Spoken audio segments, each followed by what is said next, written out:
Sandoval, have you slept with anyone else? You know who he did sleep with after him and Raquel started sleeping together? Me. Yeah, she kept her t-shirt on. It was really hot. I just remember thinking, oh man, of everything you've said, this is possibly the worst thing that you've said. This is going to land so poorly. I screamed. I mean, I wasn't going to throw something at someone's TV, but I wanted to. I was like, oh my gosh. It kind of amplified everything that everyone thought of him anyway. And I think instead of people feeling bad for him in some way, even though he, put himself in this situation, I think that made him, seem like an asshole.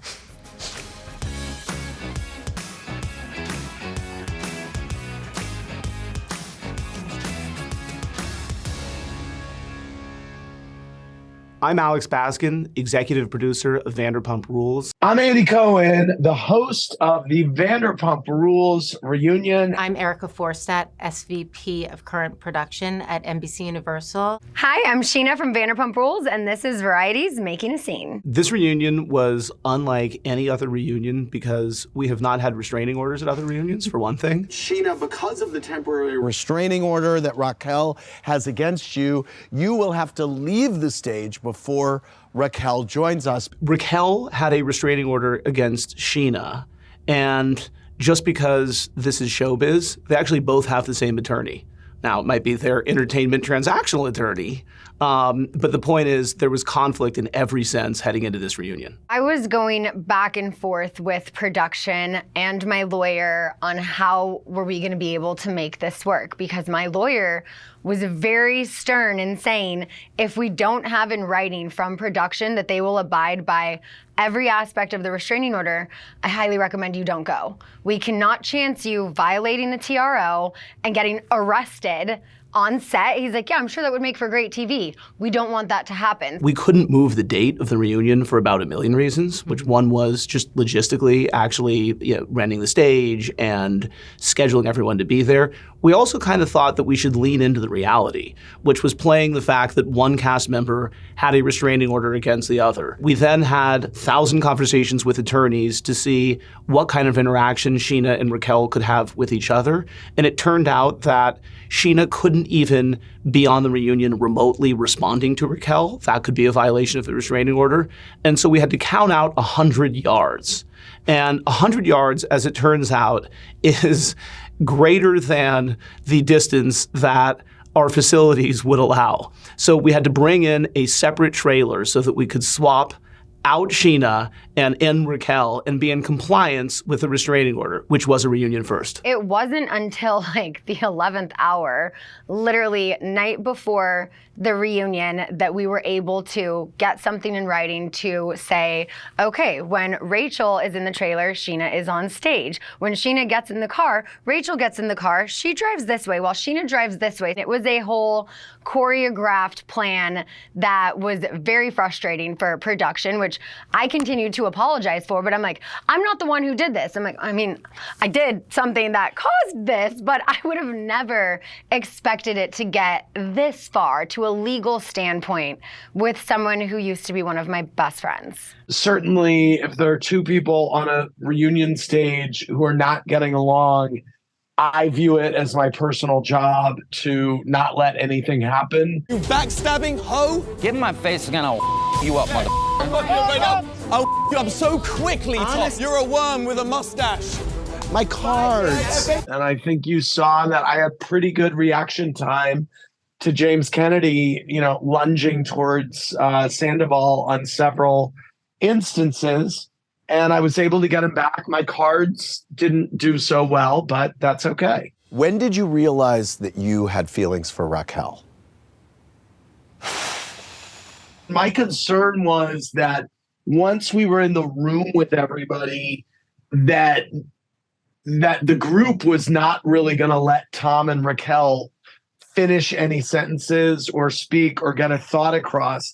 And I wanted to make sure that we had them all on tape explaining exactly what had happened, because it was also my fear that Raquel or Tom was going to walk off and not return. So having the 3 sit downs was really important in case they split town. The emotion behind it was so intense, and the cast were so angry, right? And so we knew that we had to get the three principals to be able to speak. And at the reunion, as everybody has watched, there's a lot of screaming all over each other.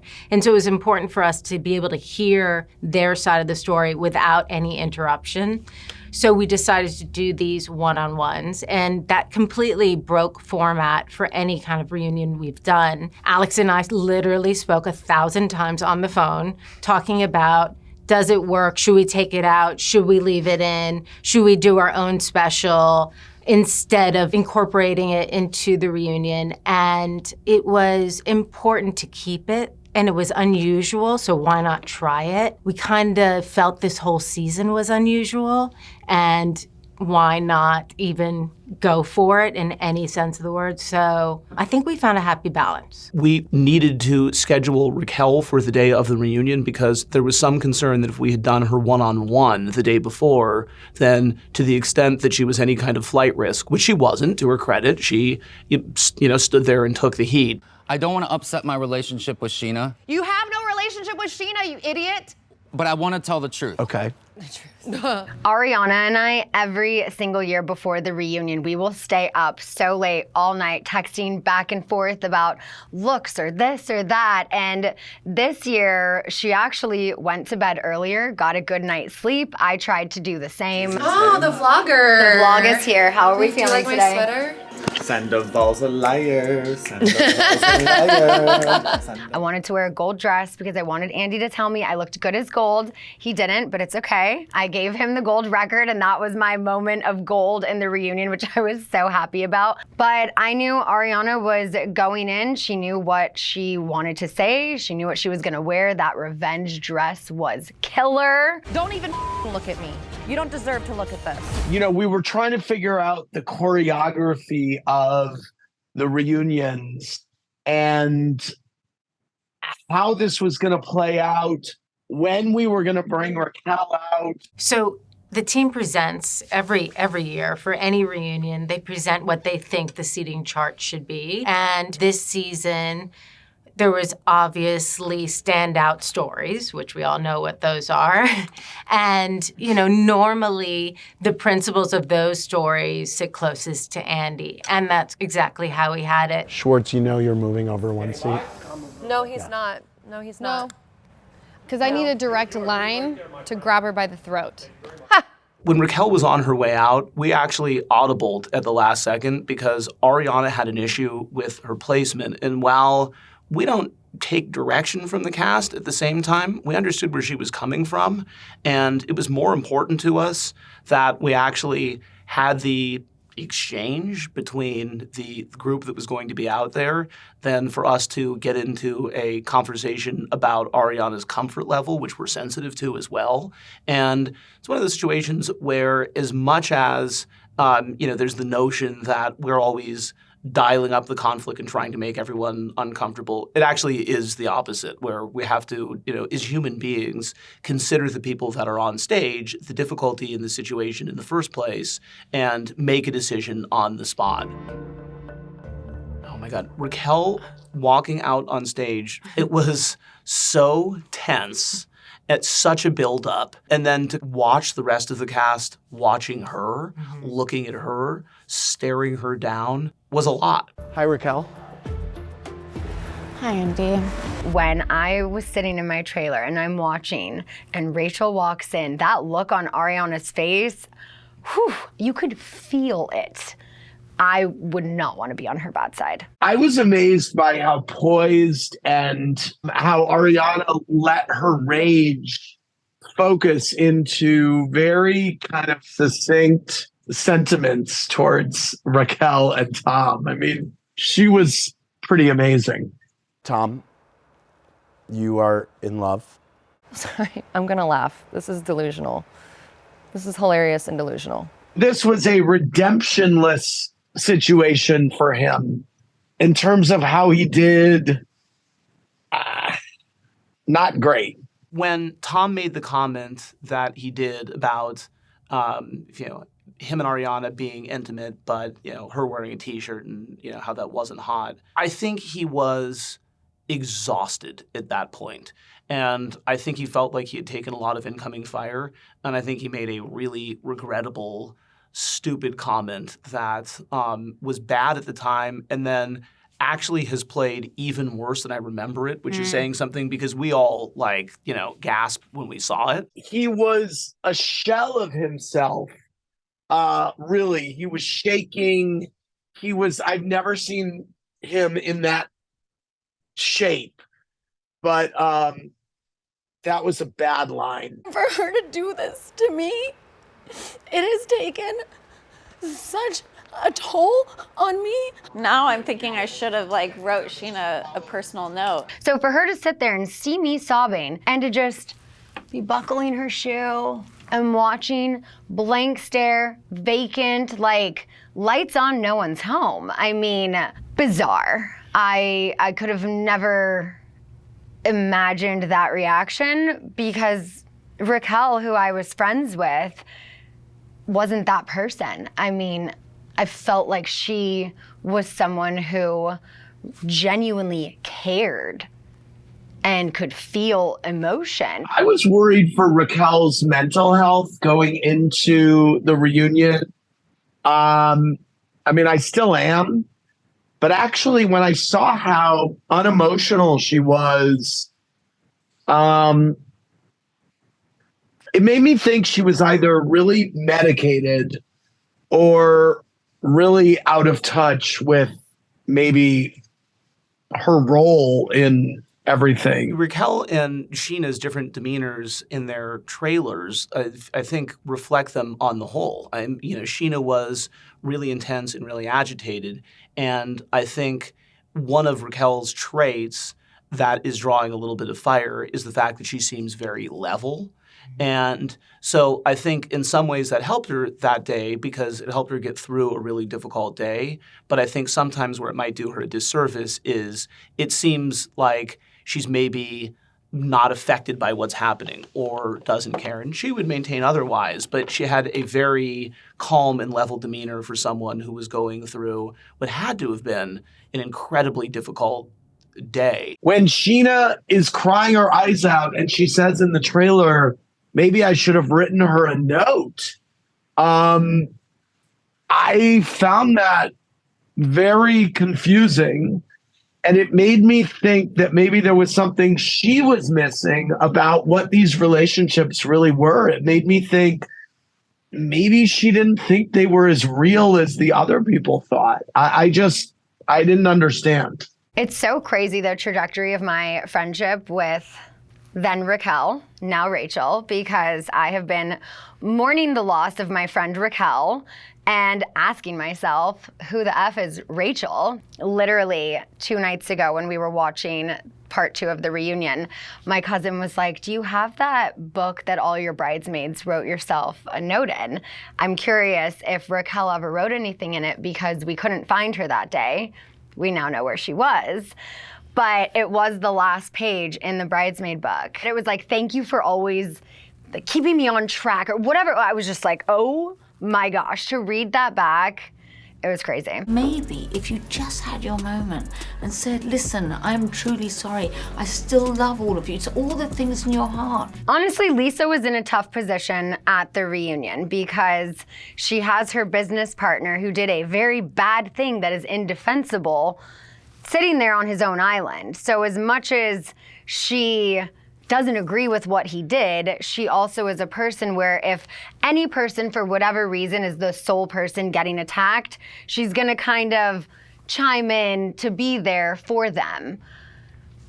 But this situation, it just felt like she needed to scold him a little more first before trying to be there. Lisa had a different function during this reunion because she felt like she needed to balance out the group a bit. Her notion was, look, Tom did something terrible, but this is a friend group that has bounced back from a lot of things, and this may be different. Lisa was trying to be a calming influence from the beginning, but the group really had to let off steam.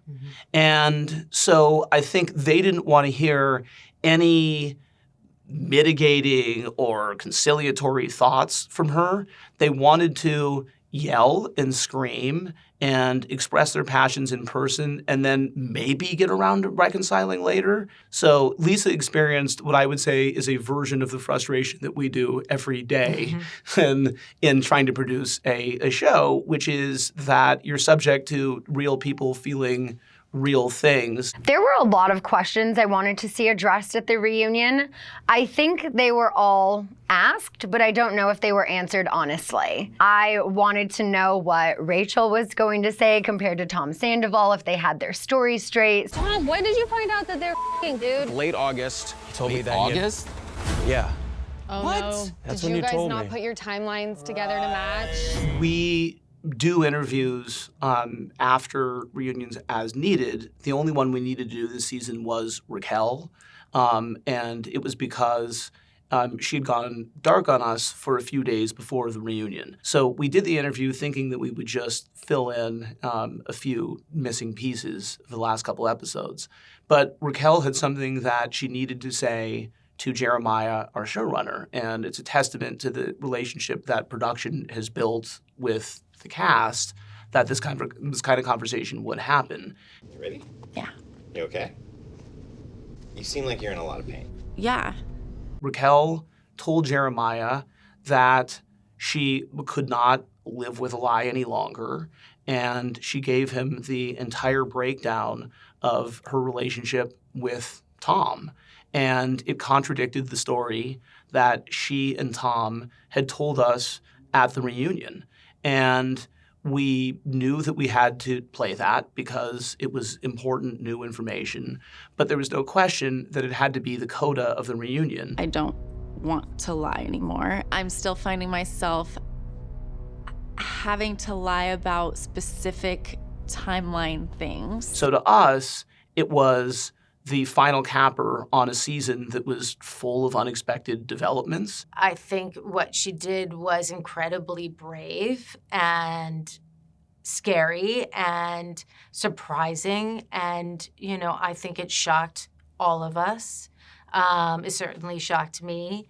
But I think that this season, as you heard her talk about it, she was really trying to find herself. And she really wasn't sure who this new Raquel was. And I think she took a version of that, and we saw that. And then I think by the end of it, she perhaps came back to who she truly is. It actually made the most sense to me, given how many holes there were in their stories. And I was glad she finally told the truth.